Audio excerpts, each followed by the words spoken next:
Welcome, everybody. This is the Moosecast here at Northwestern Connecticut Community College. Today is January 28th, 2022, and today we are talking about Spider-Man. This is your first warning. This podcast will contain spoilers from the latest Spider-Man movie, so if you have not seen it, stop listening. Or if you don't care like me, you just keep on going and go see the movie later anyways. With us today, we have Mr. Luis Sanchez, Mr. Eric Green, and Miss Jackie Coons. Hello, guys. Say hello. Hi. Hello. All right. So today's topic, we're talking about Spider-Man. Obviously, the latest movie that has come out, Spider-Man No Way Home, has grossed over $700 million. This is the biggest movie in the world right now. A little surprising because of COVID, and we're coming out of that. It's great to have a movie be successful in theaters. And you guys have all seen it, so tell me about it, Luis. We'll start with you. Well, honestly, it was a little surprising. The movie overall, the amount of, actors in the movie was overwhelming, It's basically three multiverse collapse, We got three generations going to the movie theaters and seeing the movie. Kind of impressive what Marvel pulled off. Very good. Eric, what were your thoughts on the movie? I think they handled the amount of actors they had pretty well. It was a very well-paced movie, and they really solved a lot of the issues with like what people complained about with the Spider-Man in the MCU altogether, like him relying on Tony Stark and everything like that. Jackie, what was your takeaway from the movie? I think it was also handled really well, and I really liked how they brought, like Luis said, the three generations kind of together, because it was really able to appeal to a wider viewer base of people who kind of, so for people who kind of had like, they grew up watching Spider-Man maybe like 20 years ago, and now they're older and they're still interested in being able to see the movie. All right, well, thanks for making me feel old. I never looked at Spider-Man as different generations. I kind of grew up, high school age with the Tobey Maguire, and then Andrew Garfield. That was, a few years ago, more like college, post-college era, and then now, of course, Tom Holland's version of Spider-Man. So thanks for that. I didn't look at those as generations. You're welcome. And so if you're somebody who say like myself. So I saw the original. Was it a trilogy with Tobey Maguire? I think so. There was It was three movies. Yep. Yes. And but I did not see the Andrew Garfields. Okay, and I've seen all but the latest Tom Holland's. I've seen the Avengers films. With so many different characters in this multiverse coming together with Spider-Man, is it, if you're just a average moviegoer, is this a film you're still going to enjoy? Are you going to be able to follow it? Yes, for the most part, you will. I mean, my parents, they're not Spider-Man fans, and they went to see the movie and they really enjoyed it, except for the ending. They said the ending was a little bit too bland, not really too much action going on, which for the fans was a great ending. It was sentimental. It touched back on the memories from every generation, basically. Honestly, the way the movies were ranked, the way that people saw the different actors was like, Tobey Maguire was the original one, the OG. Like, basically people liked his movies better than Andrew Garfield's two movies. I think he had two movies. Mm-hmm. And, Tom Holland, brand new actor, brings a new kind of like, vibe to the Spider universe. And I feel like they did a good job of like, keeping the essence of every movie, of every Spider-Man, and in the same way connecting it to a new audience, a new generation, you could say, as this new trilogy by Tom Holland is bringing new Spider-Man fans to the franchise. Well, I think it's really a fascinating idea, and they seem to have pulled it off, because if you look, even predating me, you youngsters, you look at how many different people have played Batman, for example, right? Mm-hmm. And you hear people who say, oh, well, you have George Clooney's Batman, you have obviously Christian Bale, now you have Robert Pattinson, oh goodness, I'm forgetting his name. He was in the first Spider-Man that came out here with Tom Holland, played the Vulture. I can't remember his name either. Gosh, William Dafoe. No, not No. William Dafoe. Oh goodness. But anyways, you have all of these different actors, and those ones were certainly generational because they were, in many cases, decades apart.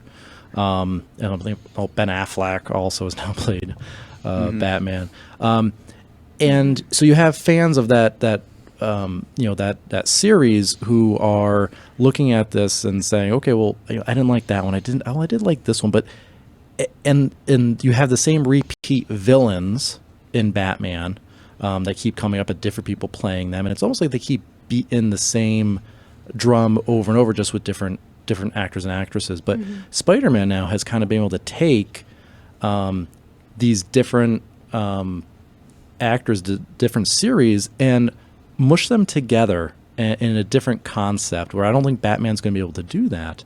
So you can appreciate each one for what they are, but knowing that, they're all still the same. It's strange, but they seem to do something really neat with it. Yeah, in some way, like, you could tell Marvel, you could argue that Marvel had this planned out, the way that they structure their movies throughout the years, and the movies such as like Civil War, Endgame, all those movies brought a huge amount of actors, and they kind of experimented of how to do this with those movies, and I feel like they did a good job of introducing little Easter eggs, like Matt Murdock from Daredevil. He was introduced in that movie. Doctor Strange was there, and you can see how it's its own little universe at this point.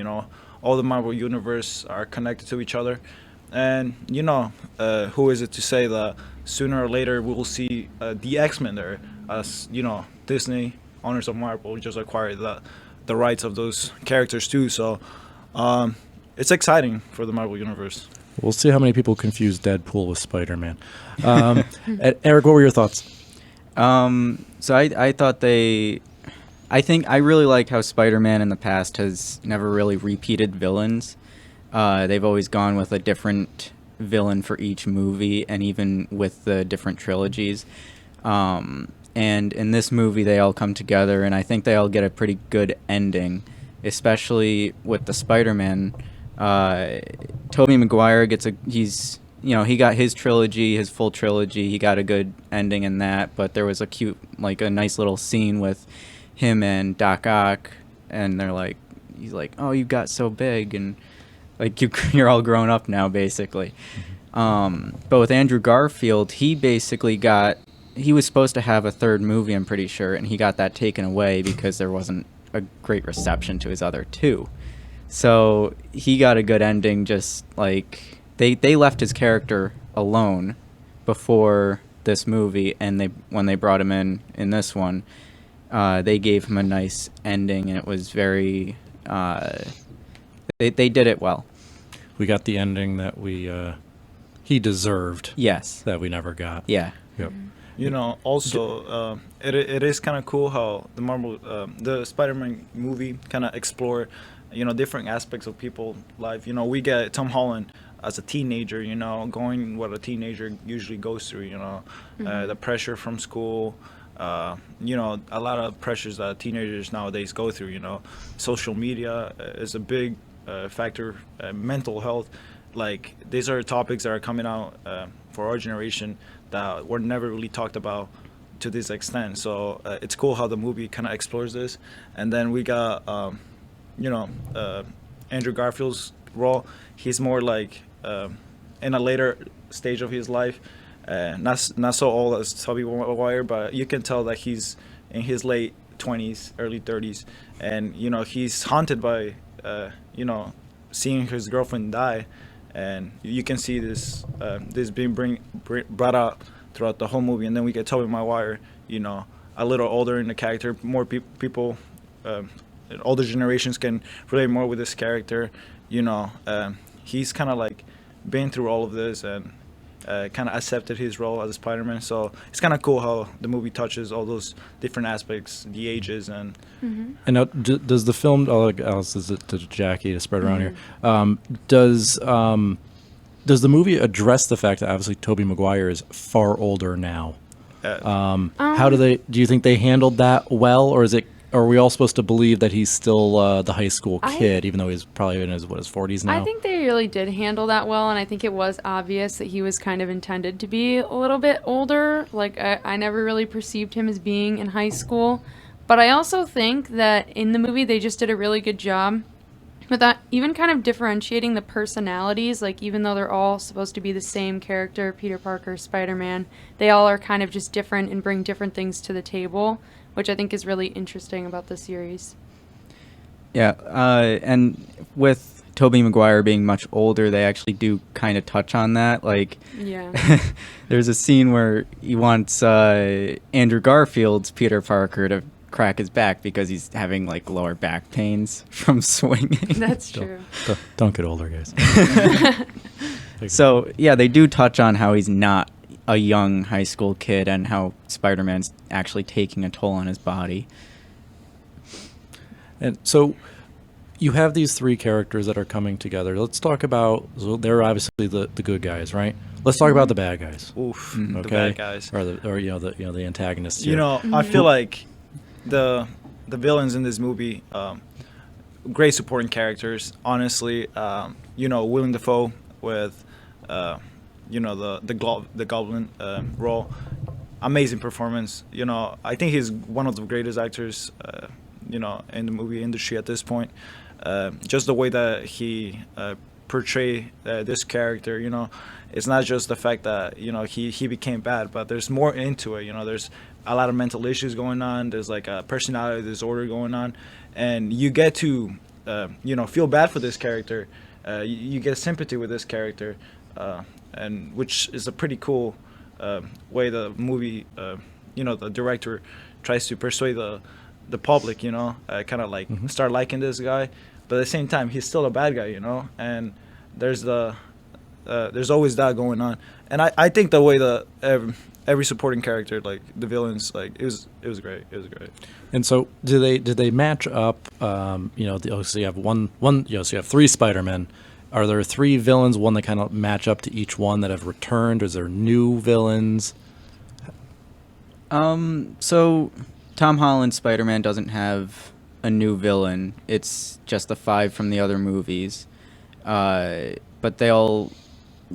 It's funny when they all come into the same room and they're like, wait, you died. So they do match up pretty well. But yeah, they did a good job with trying to bring everyone into the same area. Same. Yeah. All right, and so let's talk supporting actors and actresses. So you have Zendaya, who's yeah. Current, and then you have did I say it wrong? Yes. Zenaida. Yes, I always it's mess it up. Zendaya. Zendaya. Oh, jeez. Everyone's gonna hate you now. Yeah, listen, she's gorgeous. Tom Holland's a lucky man, and I love watching their banter and interviews. They're just adorable. Yeah. But and this you have Kirsten Dunst, who did not return. I don't believe she was she. She didn't return for this film, correct? No. And obviously Emma Stone's character, I believe, passed away in that one, so she did not return to this. And how many different Aunt Mays are there? There's only the one. So they only brought in from other universes the 2 Spider-Men and the 5 villains.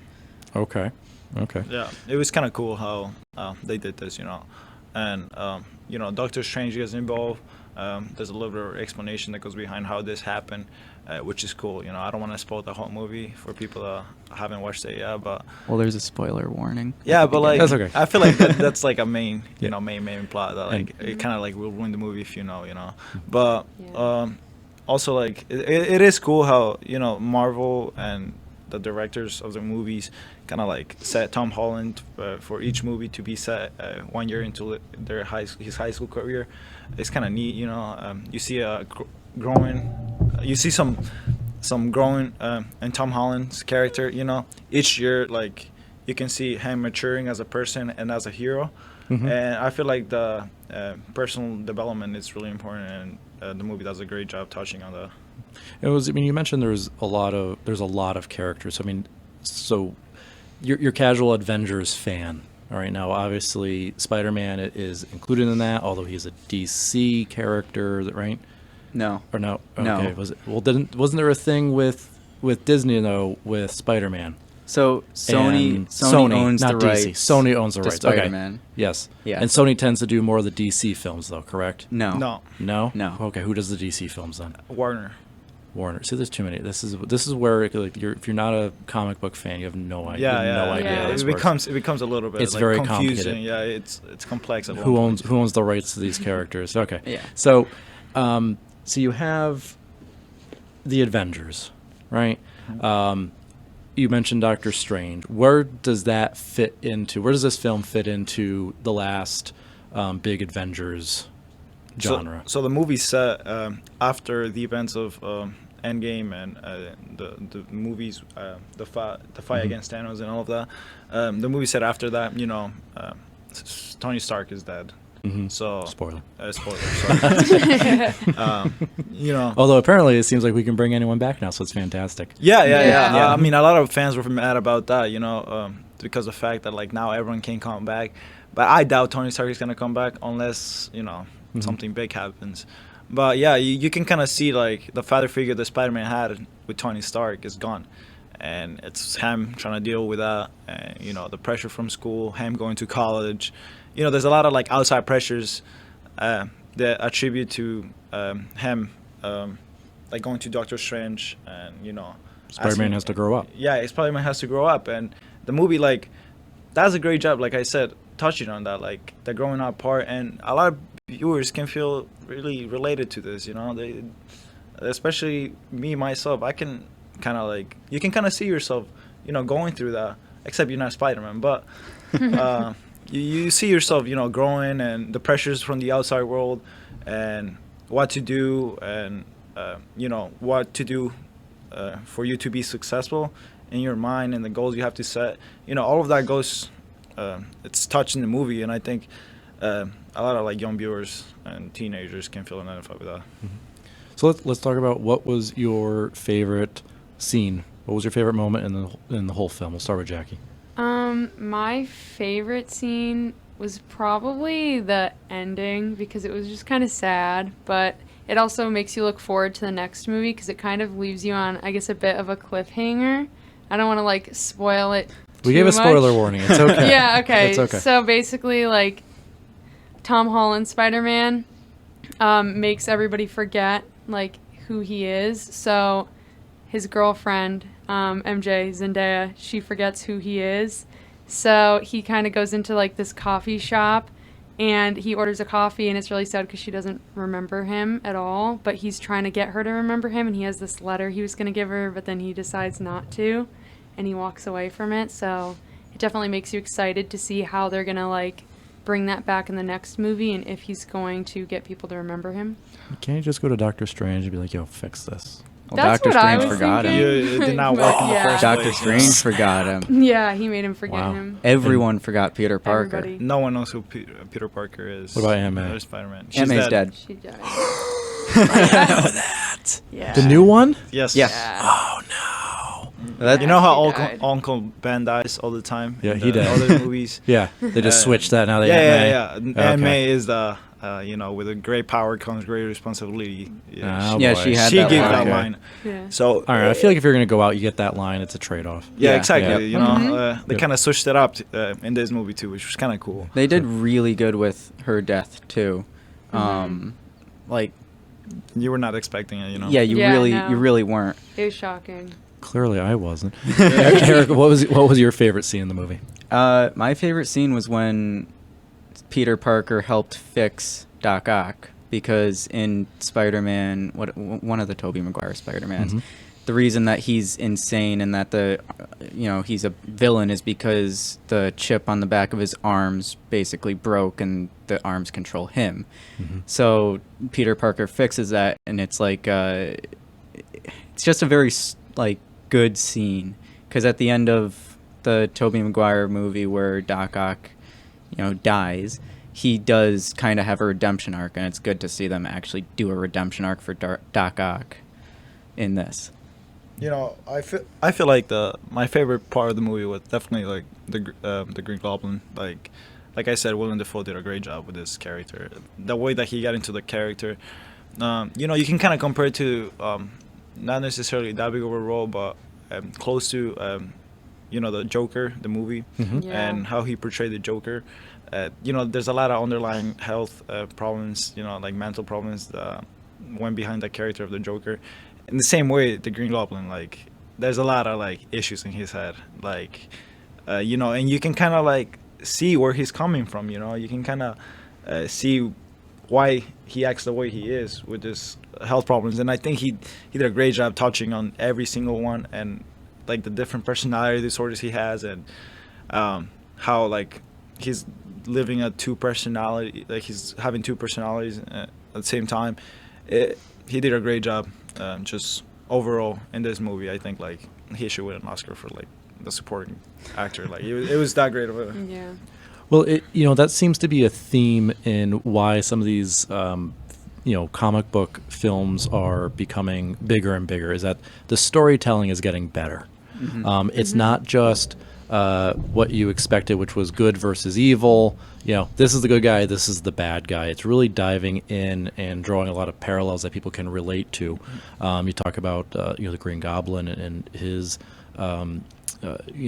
mental health, Doc Ock, who that to me parallels people struggling with addiction.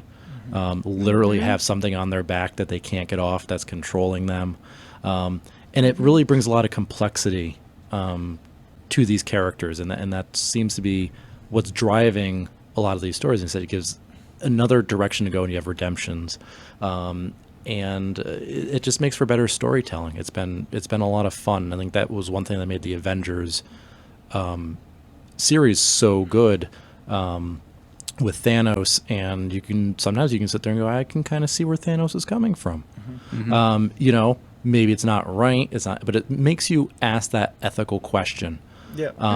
And it drives you to that point, and that makes it just good storytelling. Yeah, I feel like nowadays the movies, the way the Marvel has set up the movies is not everything's just black and white. There's more of a gray area now. Even some of the heroes that you would assume can do no bad, end up doing questionable things. And a lot of movies. The Marvel universe at this point has touched many of these subjects. Like a lot of movies, like the heroes don't seem as heroes at one point. And there's the big like question mark. And a lot of these movies with that. And I feel like it kind of blurs the line between a villain and a hero, and it gets the viewer to think for themselves. You start thinking about each of these characters, and I feel like it brings another interesting way to see the characters, in the movies. So looking at all of the Spider-Man films, let's go to which one is your favorite and why. We'll go with Eric. So which Spider-Man? Yeah, let's go with which Spider-Man. I guess that could also incorporate anything that he's appeared in. Okay. Well, my favorite actor to play Spider-Man is Tom Holland. I honestly haven't seen the other Spider-Men in their own movies.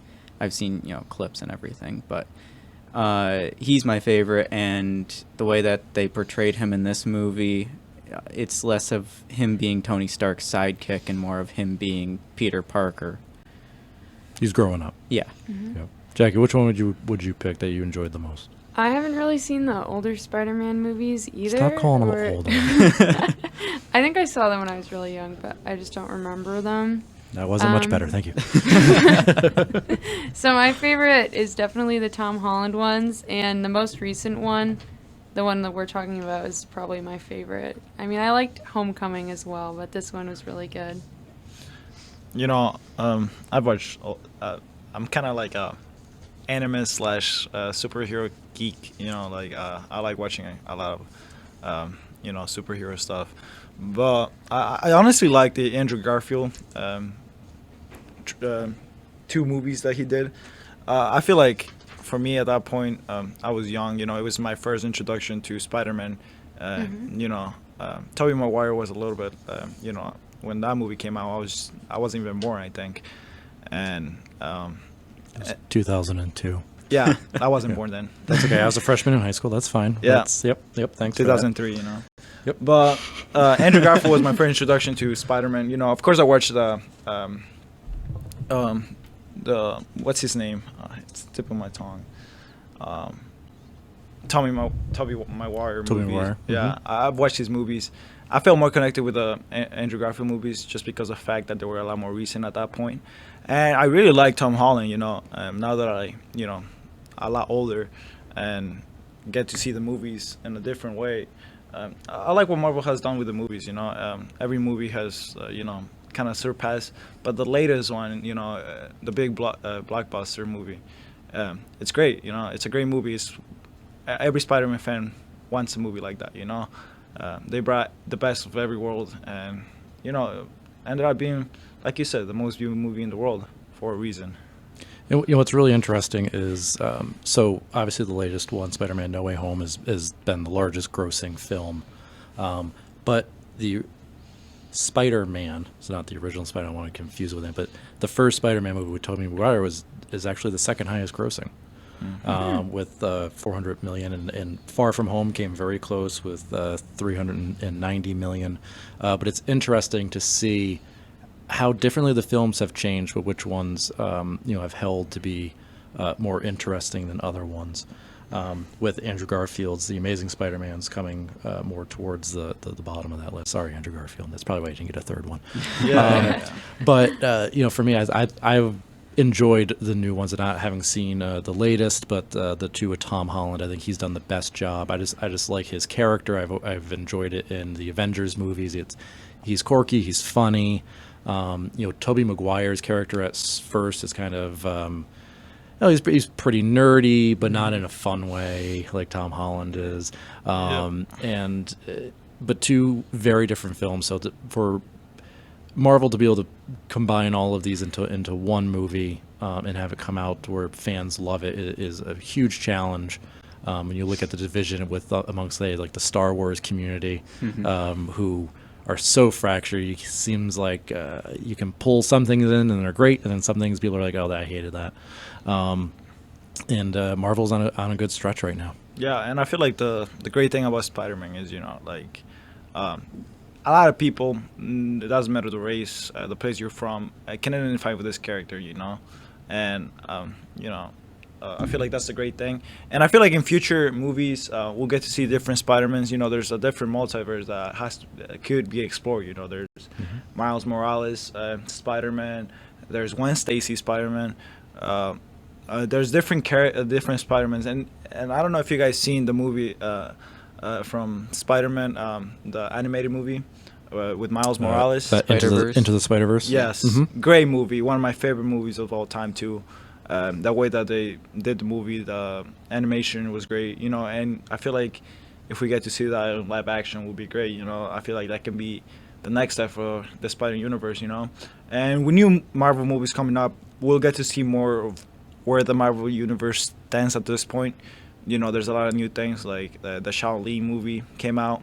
That said, new Venom. You know, and if you're a real Marvel fan, you say after the post-credit movies, you know, after the post-credits, the best scenes are shown, you know, and they've ruined credits for every other film now because everyone expects it. Yes, yeah. You know, and it's honestly like you stay in the movie for longer, you get to see the credits, and you get a little sneak peek of what's next, you know. And we see Venom in this movie, you know, like you said, Venom is owned by Sonic, and Sonic did a bunch of movies with Venom, but you can see like maybe Venom is in the picture for the next movie. So there's a lot of exciting things for Spider-Man coming up.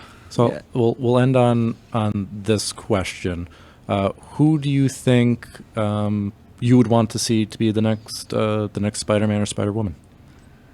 Honestly, I don't really know who I would choose. I mean, I really like how Tom Holland is like doing with it, but I know that's not going to last forever. I guess it's kind of just a mystery for the future. Well, Tom Holland is going to continue being Spider-Man. They showed him making his own suit at the end of this movie, and it's very based off of the original comic book suit, so we know there's going to be more movies with Tom Holland as Spider-Man. Mm-hmm. As for who I don't know if I could see anyone else right now playing a Spider-Man. Maybe if they find a good actor to play Miles Morales, that'd be cool. But other than that, I think they're just going to continue with Tom Holland. Yeah, I feel like Tom Holland, for the reason, like for right now, he's gonna stay for a couple more movies at least. But I do want to see eventually a Miles Morales Spider-Man. I feel like there's a new audience to be targeted, and I feel like Miles Morales, brings a little bit more. I wouldn't say inclusion to the Spider multiverse. There's different different ethnicities, and like you saw in the Shang Li movie. We get to explore different cultures, and I think that's kind of neat.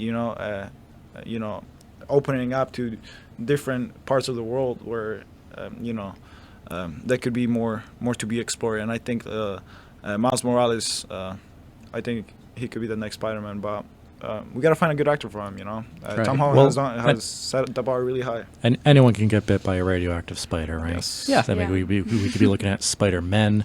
We have multiple people. There's a lot of different directions this could go. Oh, or I- Spider-Woman, Exactly. Yeah. That's what I mean. Anyone can get bit by a radioactive spider. There's no reason. Yes. And I think they did. I'm going to end it on this note. They had a missed opportunity with this to bring in, I think, a new Spider-Man into this movie that was not in existence yet. And I feel like Danny DeVito was really up for that. And I think they missed their opportunity there. But with that, I think that's a good place to wrap up. And I want to thank everyone coming in. We're talking Spider-Man, and Yes, we will sir. see you again at our next Moosecast. Thanks, All right, everybody. guys. Thank you. Thank you. Good job.